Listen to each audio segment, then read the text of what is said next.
Universal mystery, guide us away from the desire to shine light in all corners. Teach us to embrace the night, for without the darkness, we never see the stars. Our opening words come from Paul Verlaine, a famous French poet, and his most famous poem, Chanson d'Automne. And you will forgive my very butchered French. I haven't taken a class since high school, but it remains one of my favorites. Les sanglants longs des violons de l'automne blessant mon corps d'une langueur monotone. Tout suffocant et blanc coin sont l'heure, je m'en souviens des jours anciens et je pleure. Et je m'en vais au vent mauvais, que m'importe de ça, de là, par elle à la fuir morte. The long sobs of violins in autumn wound my heart with monotonous languor, all breathless and pale when the hour sounds. I remember the old days and I cry. And I am leaving in an ill wind that carries me here, there, like a leaf that died.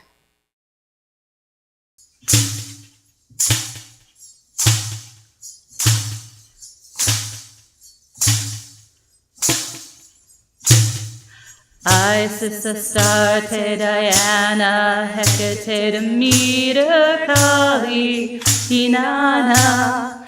Isis, Astarte, Diana, Hecate, Demeter, Kali, Inanna. Isis, Astarte, Diana, Hecate, Demeter, Kali, Inanna. Isis, Astarte, Diana, Hecate, Demeter, Kali, Inanna. Isis, Astarte, Diana, Hecate, Demeter, Kali, Inanna.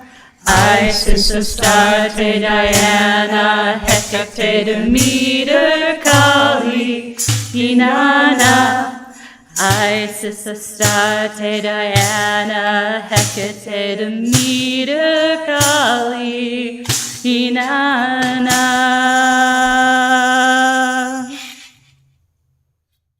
Good morning again, and blessed be on this delightfully cool and frightfully foggy October day. Hopefully it's good omens for the haunted forest tonight. And thank you for joining us today at UUCOC as we prepare to honor the Holy Sabbath of Samhain, which is coming this Friday. For those of you who might be unfamiliar, Samhain is probably the most important holiday for many neo-pagans and Wiccans, such as myself. Ours is an earth-centered religion. We believe that nature herself is divine, and that all things in her and on her are holy in their own right. We believe that the world is full of magic and wonder, if only you care to look. And a large part of our faith is learning how to unlearn what we are taught in modern society and reconnect with the natural forces and rhythms of our planet. Part of the way that we do this is what we call the Wheel of the Year, which honors the cycle of the seasons with 8 holidays marking the beginnings and the midway points through each.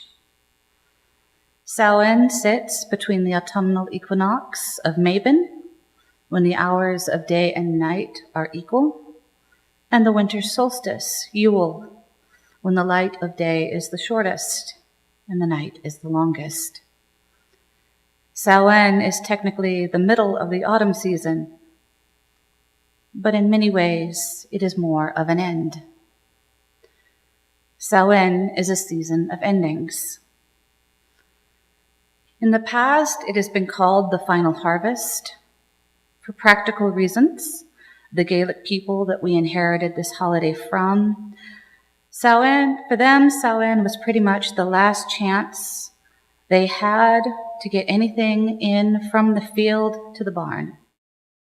The weather past this point would be too dangerous. Frost would leave plants in the field rotten, and the weather would become too unpredictable and dangerous to bring anything in from the fields, such as sheep or cattle. It would be perilous at best to bring home anything after Samhain, and lethal more often than not. If you didn't have it in your barn by Samhain, you didn't have it at all. So Samhain is a season to celebrate endings. Those endings of harvest would be celebrated with huge feasts to mark the end of toiling in the fields. Grains would be baked into breads or brewed into liquors. Fruits would be dried or turned into jams and jellies. Herds carefully culled to ensure flocks would survive until spring. The meats preserved in salt or roasted for huge banquets.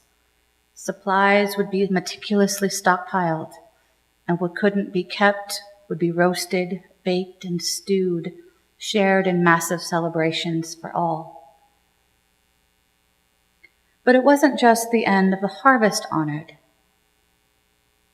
Samhain also honors the end of human lives. Samhain all over the world, from Gaelic cultures of Scotland to the Mexican cultures of the Mayan people in Dias de los Muertos. Samhain is a celebration of our ancestors. Candles would be lit on this holiday to honor the spirits of our loved ones who had passed and to provide them a light to guide them home. Samhain is the time of the year where the veil is the thinnest between the worlds, when the veil is the thinnest between the physical and the spiritual. The souls of loved ones past could be reached and could reach back. The lights placed in windows and protective gourds would show them the way. So Samhain is a celebration of death, but not in the gory manner of horror movies that so many enjoy today as part of modern Halloween. Just as autumn and winter are the natural end of the year, so too is death the natural end of life. And in the death of summer, the light of the sun also dies, giving way to the darkness of winter. And that too is holy. It can be a strange concept in modern thinking, beset as it is by millennia of monotheistic religion that has preached man's superiority over nature. But when you reconnect with the concept of nature as divine, when you see the earth and her cycles as spiritual, darkness too takes back its mantle as holy. Samhain is a holiday of the harvest. It is a holiday of ending, of death, and the darkness of the year. And this Samhain, I wish to mark it by introducing you to a goddess you may have heard of, but probably know little about. Because Samhain is probably the most important time of year for her, and considering everything going on in the world at the moment, speaking of her seems incredibly important. And that goddess is Hecate. Hecate is one of the oldest known deities in Western culture, and she comes to us through ancient Greece. You may know other gods from this region a little bit better: Zeus, Hera, Poseidon, Demeter. Those are the gods of Olympus. They rose up on the orders of the earth goddess Gaia to overthrow the generation before them, the Titans led by Kronos, who was the father of many of the Olympians himself. But the goddess Hecate precedes them. She precedes the worship of Zeus and the other Olympic gods, and was powerful enough that her followers persisted through the Hellenic era. Ancient Greeks rewrote her as a Titan herself, one whose powers of divination allowed her to see the rise of the Olympians. And so she sided with them. And when Zeus came to claim his throne, Hecate, the goddess, became an advisor to Zeus, offering her wisdom and divination skills to the gods of Olympus. And with the veil so thin on Samhain, her powers this time of year are incredibly potent. But that is not her only aspect, or even the one I wish to speak of today. For Hecate is a goddess of many things. Divination, yes, but also magic and witchcraft in general. It's one of the many reasons that she's so popular with us after all. She was one of our very first patronesses. She is also a goddess of the dead and those who seek to connect to them. She is also a goddess of the moon, of mysteries, and the crossroads. You can see her influence probably most clearly in the myth of Hades and Persephone. Normally, the story is associated with the season of spring, with the balance of Persephone and Demeter honoring the cycles of the seasons. But in older versions of the myth, the goddess Hecate plays a fairly prominent role. It was in the patriarchal culture of Hellenic Greece where Persephone, the goddess of flowers and spring, is abducted by Hades, god of the dead, and taken to the underworld against her will. There, Persephone was tricked into eating a pomegranate and thus making her the queen of the dead and requiring her to spend part of the year below the ground with Hades, even after she was rescued by her mother Demeter. But in older versions, Persephone goes down of her own free will, seeking the dead and withered things so foreign to her as a goddess of spring and life. It is Hecate, with her powers of transversing the veil, who leads the curious young goddess down into the underworld. And when Persephone's mother, Demeter, searched for her missing daughter, it was Hecate again who led the goddess of the harvest down to return her daughter to the sunlight. And when it was revealed that she had eaten that pomegranate, it was Hecate who, with her ancient wisdom, who helped Zeus negotiate between the gods to give us the cycles of the seasons as we know them today. Because of this, Hecate is a goddess of the dead. She is the channel through which those who have passed can touch the world of the living, and through whom the living can seek out the dead in return. She appears in the midst of Orpheus in the same manner, leading the ancient bard to Hades so that he could plead for the life of his lover.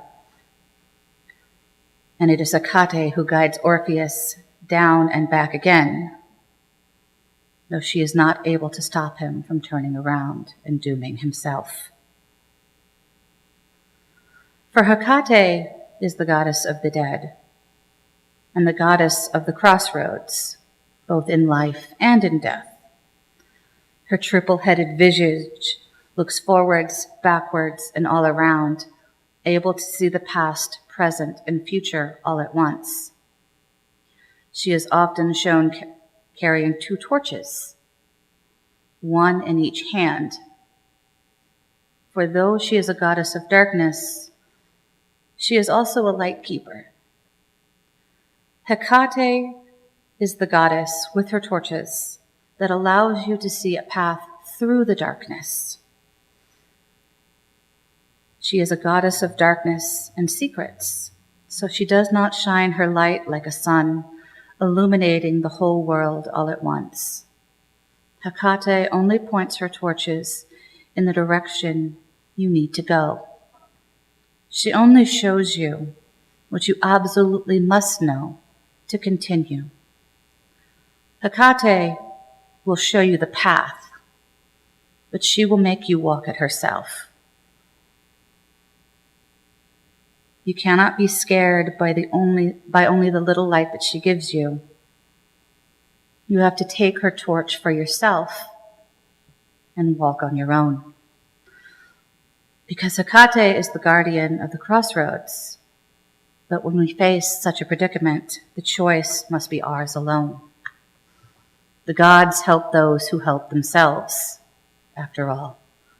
A great deal of modern neo-paganism actually focuses on reclaiming individual spiritual power and taking responsibility for your own faith, rather than simply giving up everything and trusting a foreign deity to save you. Hecate won't save anyone, but she can help us save ourselves, and she can help us save each other. Because Hecate is a goddess of darkness, and I think if there's one thing we can all agree on right now, I think it's safe to say we all know that there's a lot of darkness in the world at the moment. Not just the darkness of winter as the seasons turn in their eternal heavenly wheel, but the darkness that only humans can manage. The darkness of ignorance and hatred, of greed and apathy.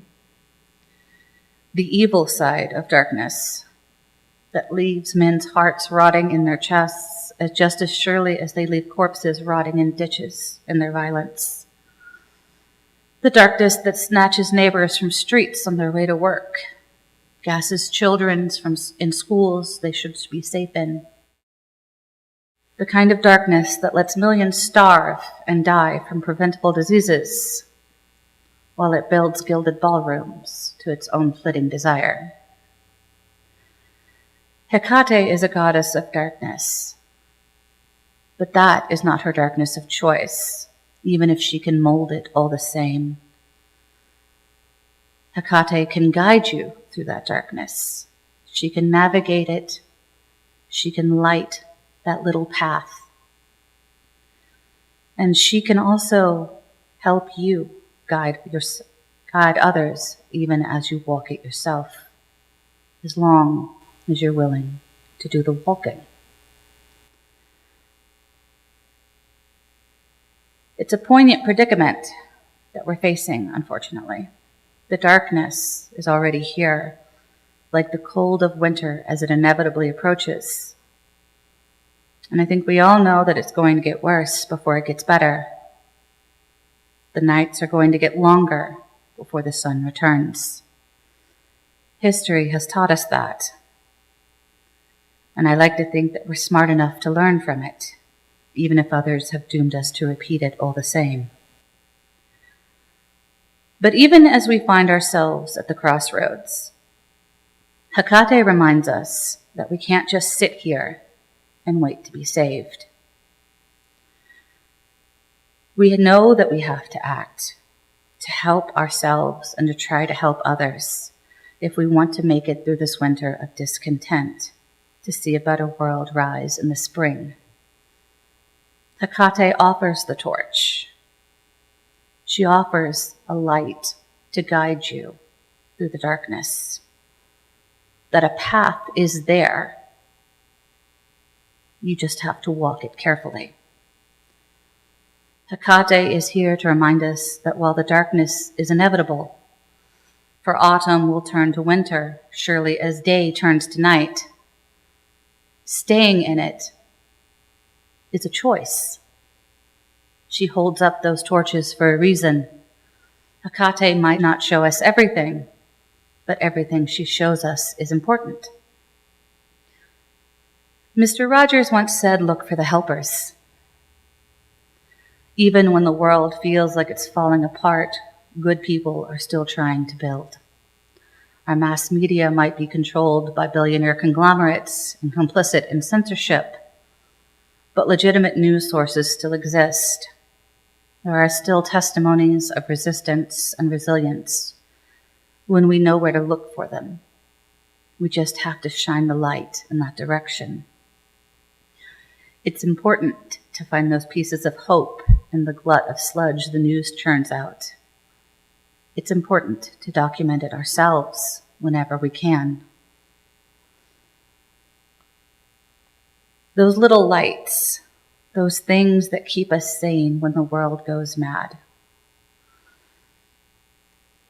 The little things that we do for ourselves, writing, journaling, making art, those too are important. Many of us cannot be the sun, just as Hecate is not the sun. We do not shine for armies taking the field. But I like Hecate because she often reminds me of our own symbols. As Unitarian Universalists, we often find great significance in the symbol of the chalice. That little light in the darkness. Every tiny bit of hope we find, every little glimmer that we give ourselves, helps us see the path in front of us. It's the time spent actually reading a news article instead of clickbait headlines. It's sharing a piece of art. It's singing a song. It's showing up, even in a frog costume. Or telling a fascist off on the way to work in a purple polka dot dress. It's buying from stores that support your values and boycotting those that support tyranny and oppression. Those are the little lights of our chalice. And those are the little glimmers of a path shown in the light of a goddess's torches. We just have to be brave enough to walk it. Hecate is a goddess of darkness, and Samhain is her season. She carries the torches that we might see a little better, that we might walk a little more carefully, that we might go a little bit farther. She carries the voices of our ancestors, that we might have the wisdom of the past to guide us along. She doesn't promise an easy path any more than she promises an easy winter. Some years are easier than others. Some people will find the way forward a little more simply than others. But she does promise a path, just as winter promises a return of spring at the end. As Samhain approaches, let us prepare for the darkness ahead. Let us know that while we have to put in true effort to walk the path and endure what lies ahead of us, we will make it through. Winter might be tough, but spring will come. The night might be long, but the dawn will rise. Hecate is a goddess of darkness, but she is also a guardian of the crossroads. And the decisions we face when we reach them might be ours, but she does hold up her torches to shield us. Samhain is a season of endings, but it is also a season of preparation. The falling of winter will be cold, and we will have to endure, but it won't last forever. The falling of darkness can be just as intimidating, but dawn too will come again.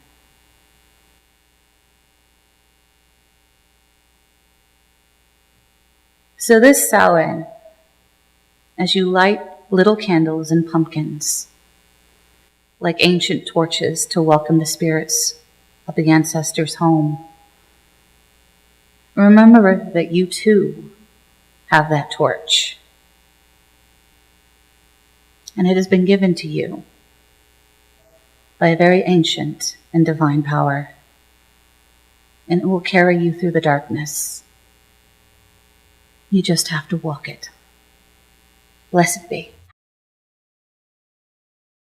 Our closing words today are by Jan Richardson, a blessing for traveling in the dark. Go slow if you can. Slower. More slowly still. Friendly dark or fearsome, this is no place to break your neck by rushing, by running, by crashing into what you cannot see. Then again, it is true, different darks have different tasks, and if you have arrived here unawares, if you have come in peril or in pain, this might be no place you should dawdle. I do not know what these shadows ask of you, what they might hold that means you good or ill. It is not for me to reckon whether you should linger or you should leave. But this is what I can ask for you, that in the darkness there be a blessing, that in the shadows there be a welcome, that in the night you be encompassed by the love that knows your name. When all is quiet and we are small and the night is dark, may we hear the tender breathing of all who lie awake with us in fear, that together we may gather strength to live with love and kindness and confidence.